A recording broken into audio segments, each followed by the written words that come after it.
The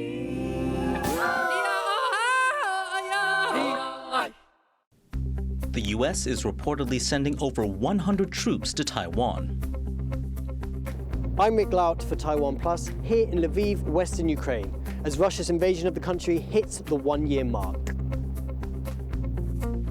Taiwan's representative to Lithuania says he wants to promote quality over quantity in relations between the two countries. Plus, officials say they're considering when to lift restrictions on flights to and from China.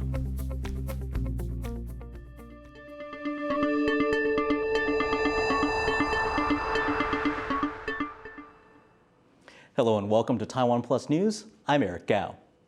The U.S. says its commitment to helping Taiwan defend itself contributes to the maintenance of peace and stability across the region.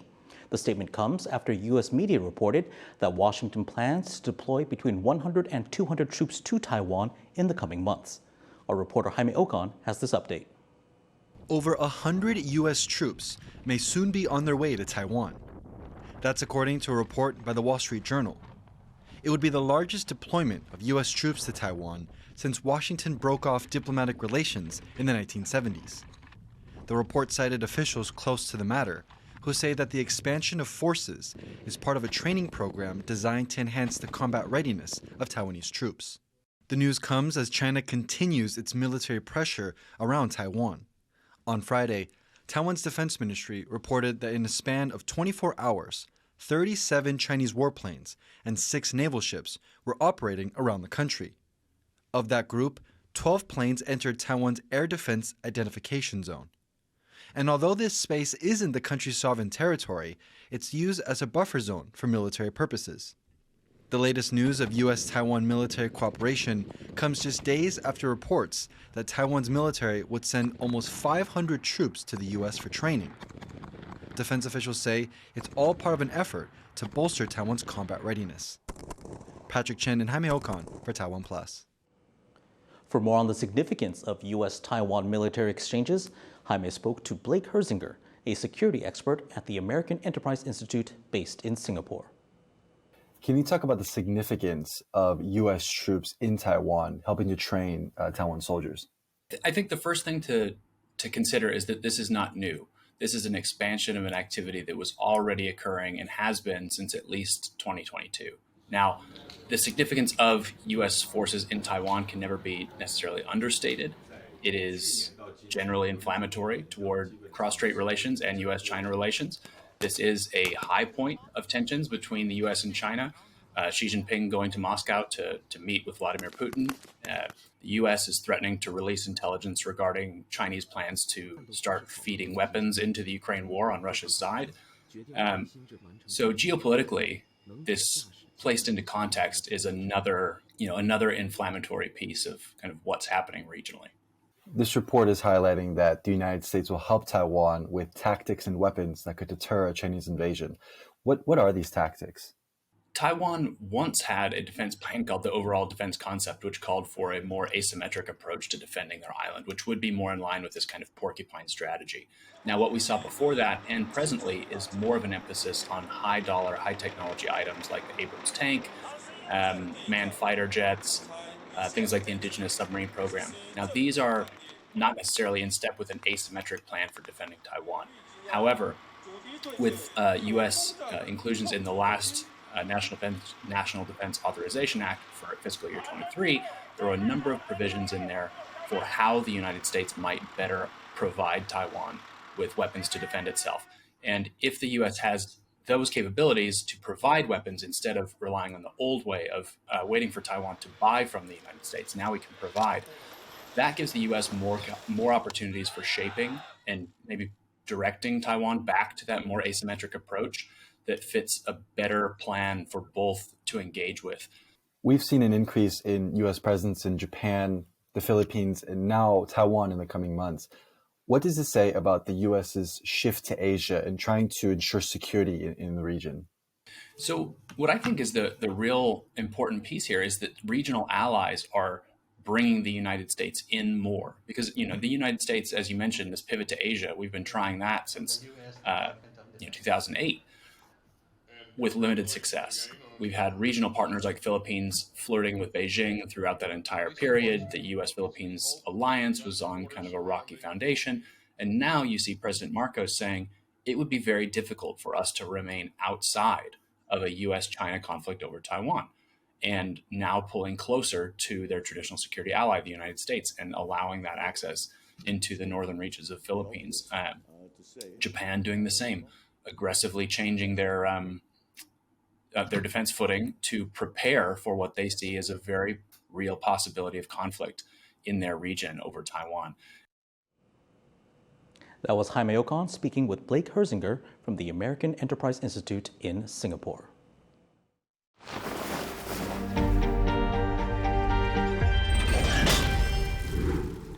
Friday marks a full year since Russia invaded Ukraine. Our reporter Rik Glauert is in Lviv, where he reports on the significance of this past year. This is all that's left of Bakhmut, a city once home to 80,000 people in eastern Ukraine.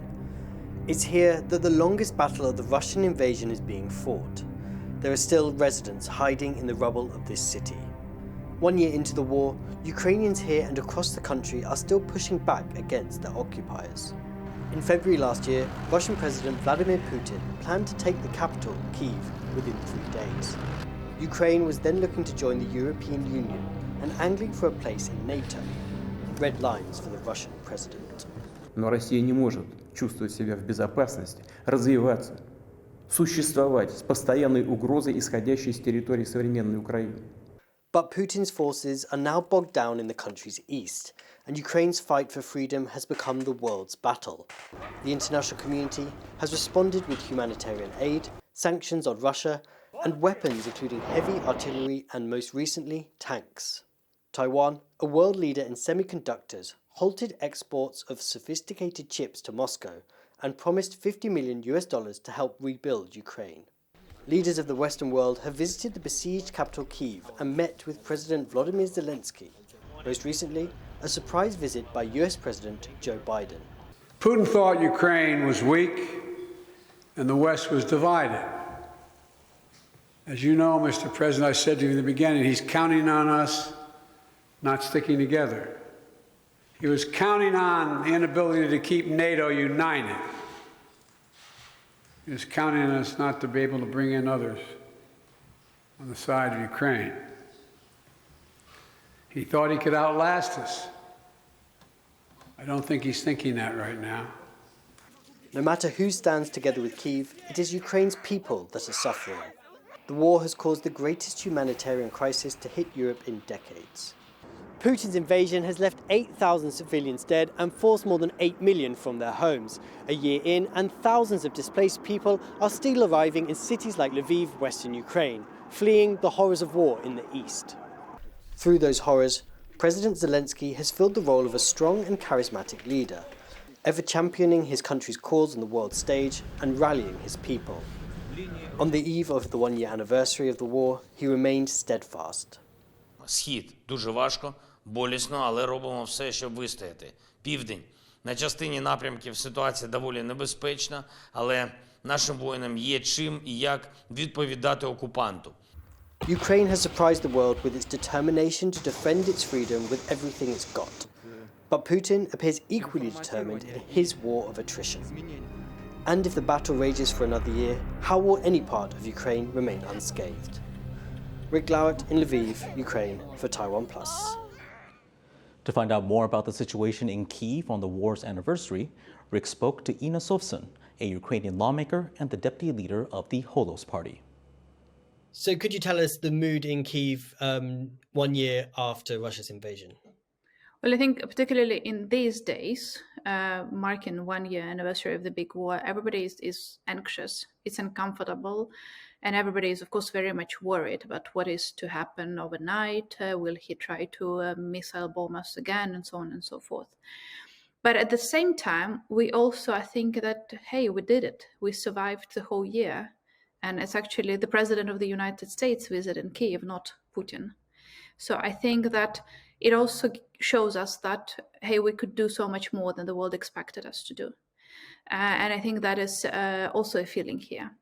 Despite all the losses, despite all the casualties, despite the destruction of infrastructure, we managed to pull off something that not the whole world expected us to do. Looking back over the last year, what has surprised you the most about Ukraine?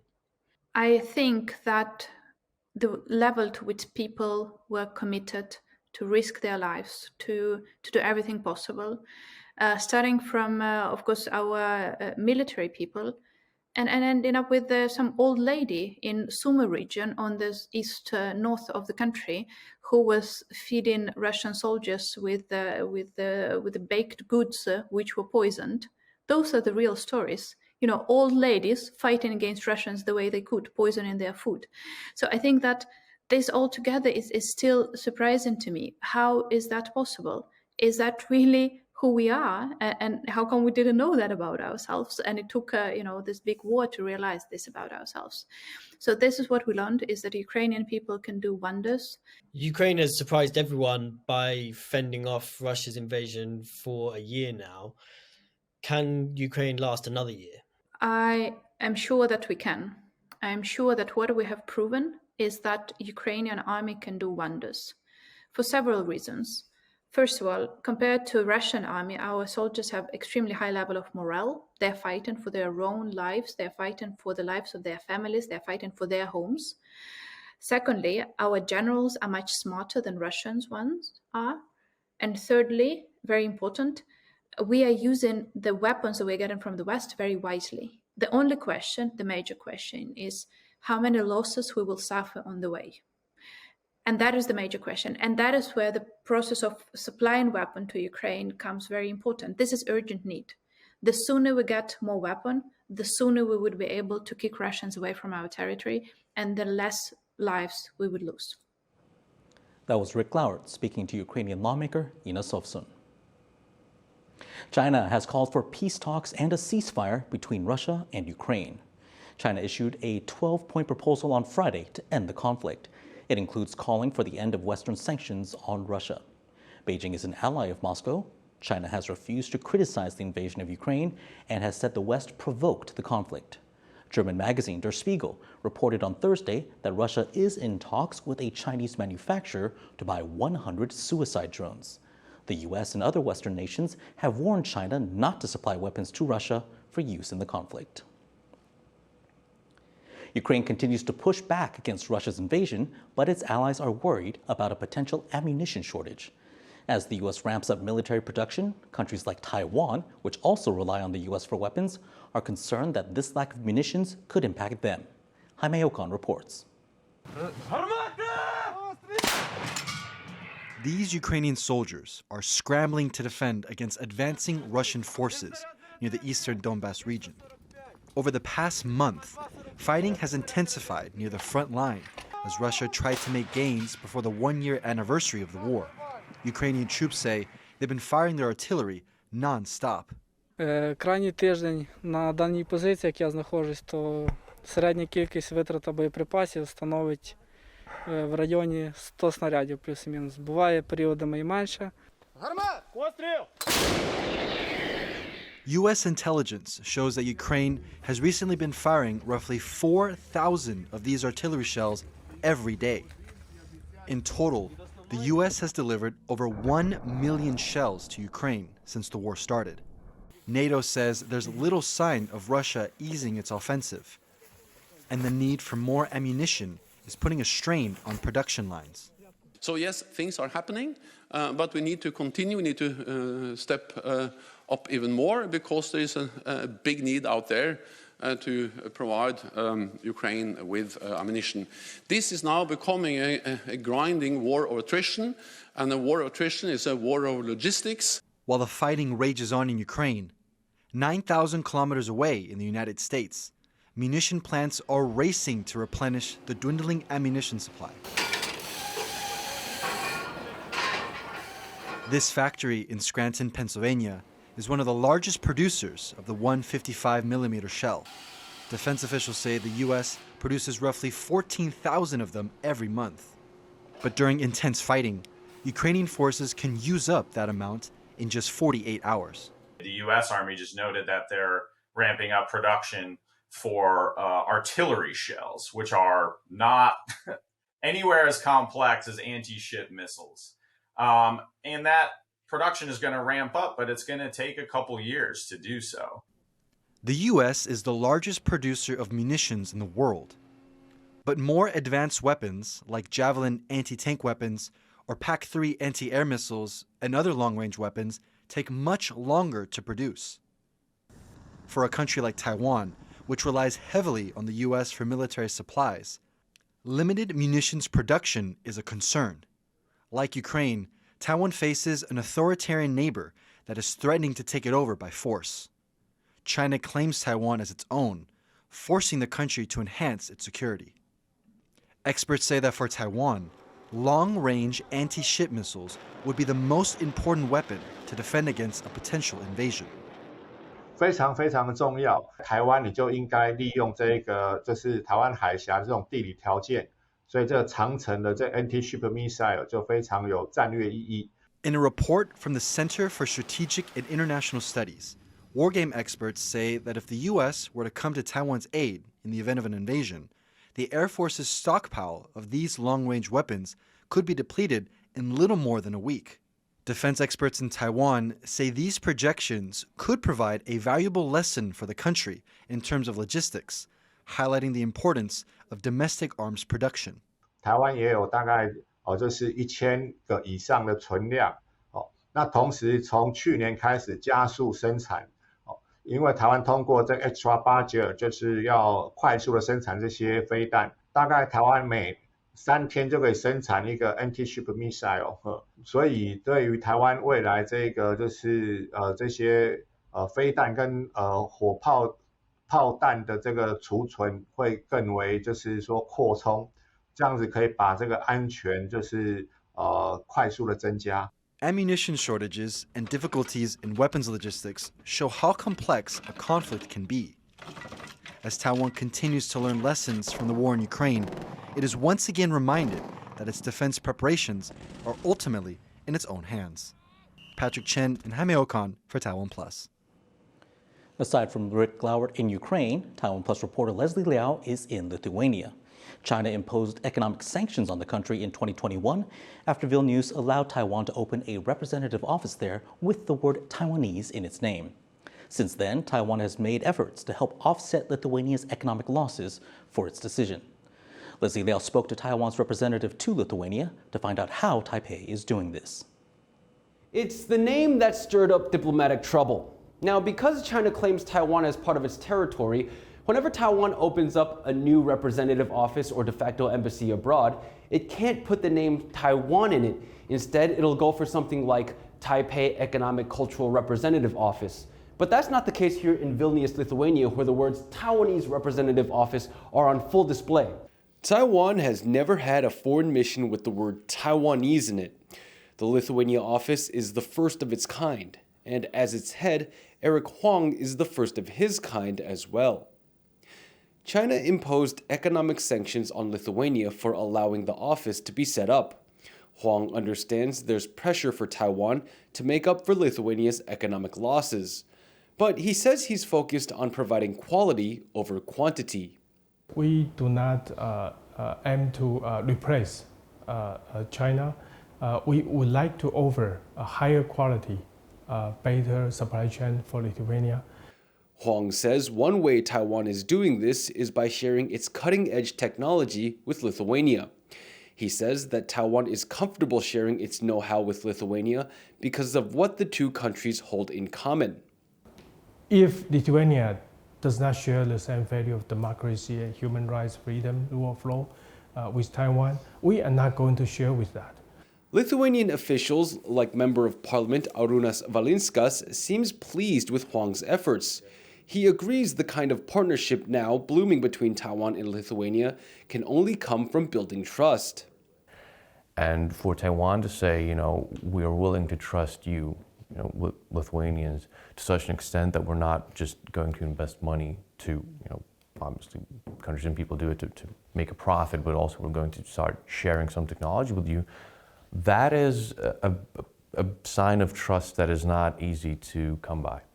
Huang's office exists only because Lithuania was willing to take a risk and accept the likelihood of China's economic sanctions. Huang says he wants to show Lithuania that a fruitful and reliable relationship with Taiwan can help make up for that. We are helping each other with the best we can, and this is truly amazing. And we hope that this cooperation can serve as a model for democracies to strengthen the economic resilience of each other. Huang said he'd work to make sure the name doesn't change, because for him and many others, it's a testament to a strong partnership and an earnest friendship.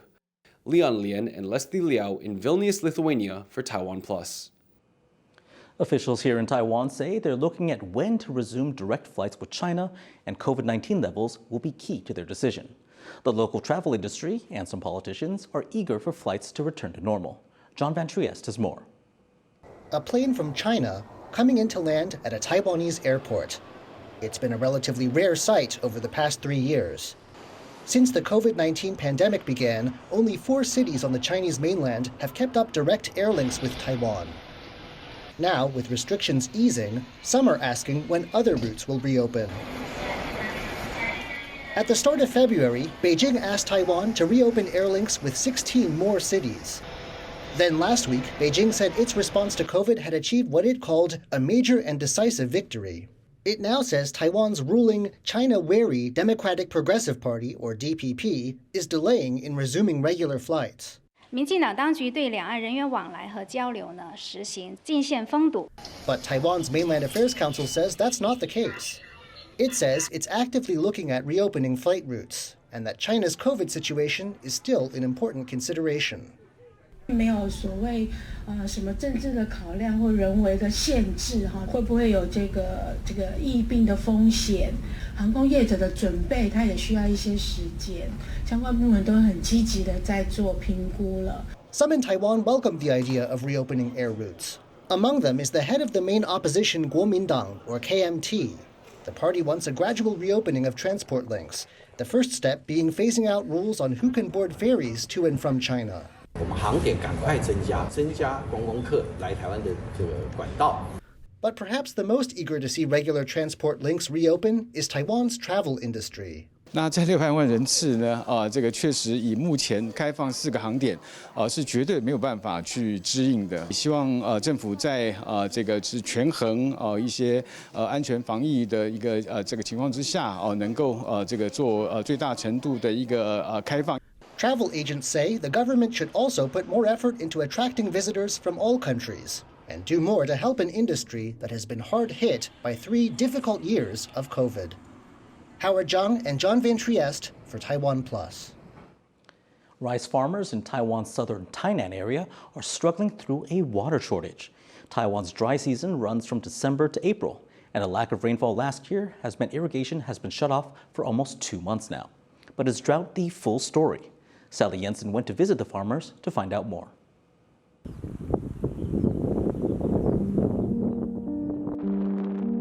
This is Chen Hongwei. After spending his youth in the city, he decided to return to his home village of Guantian in Taiwan's southwestern Tainan to become a rice farmer. But now his livelihood is at stake. 几乎将近1整年都没有水啊，应该是2021年那一次啦，就是整个缺水，就是前一年的8月份下完一次雨，一直到隔年都没有下雨，所以会造成2021年那次我们的休耕。 In December of last year, irrigation needed for the first phase of rice production here was completely suspended. Distributors in the area are also feeling the effects. From around mid-January to the end of February every year, this whole area is usually abuzz with rice farmers planting their seedlings for the coming year. But this year, nobody is around, and as you can see, the ground is dry and bare. Not even the birds are here. Rice has been the major staple food in Taiwan for thousands of years and is elemental in the country's culture. Growing it requires 1.7 million tons of water per day. Since not that much rain falls here, irrigation comes from nearby reservoirs, but this year they're running dry. Taiwan's Ministry of Economic Affairs and the Council of Agriculture have called the shutoff a, quote, comprehensive water conservation measure. The government points to the fact that rainfall in the second half of 2022 in the area was 60% lower than usual. But that's not the full story. Chen says that industrial use of water has been on the rise, siphoning it away from rice farmers.